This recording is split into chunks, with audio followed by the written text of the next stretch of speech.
Mes amis, regardez autour de vous. Combien de projets sont restés en suspens? Combien d'idées brillantes dorment dans vos tiroirs? Combien de je ferai ça demain se sont accumulés, formant une montagne invisible mais bien réelle? Aujourd'hui, je veux vous parler d'un phénomène universel, un voleur de temps et d'énergie, la procrastination. Qu'est-ce que ça veut dire, concrètement, procrastiner? C'est bien plus que de simplement remettre quelque chose à plus tard. C'est un report volontaire d'une tâche que nous savons devoir accomplir, malgré les conséquences négatives que ce délai peut engendrer.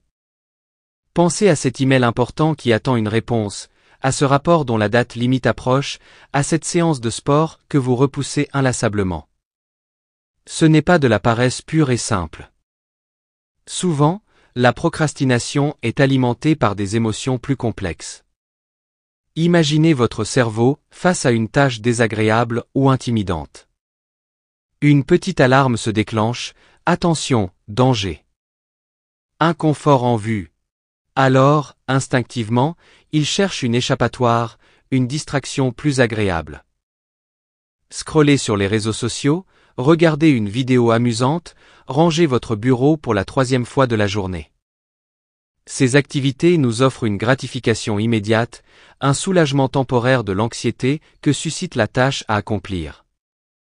Mais ce soulagement est de courte durée.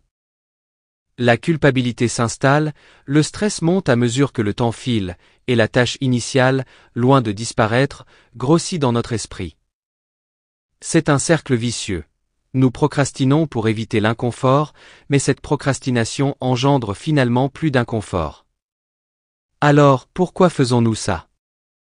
Les raisons sont multiples.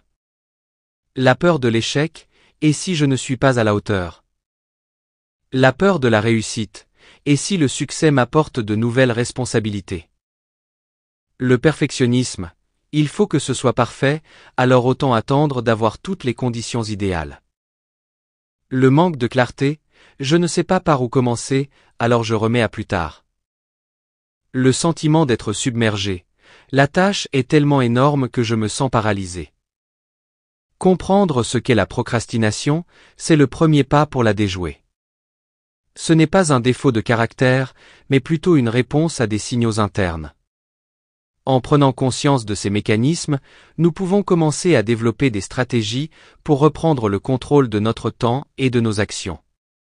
Ensemble, nous pouvons transformer ces « je ferai ça demain » en « je le fais maintenant ».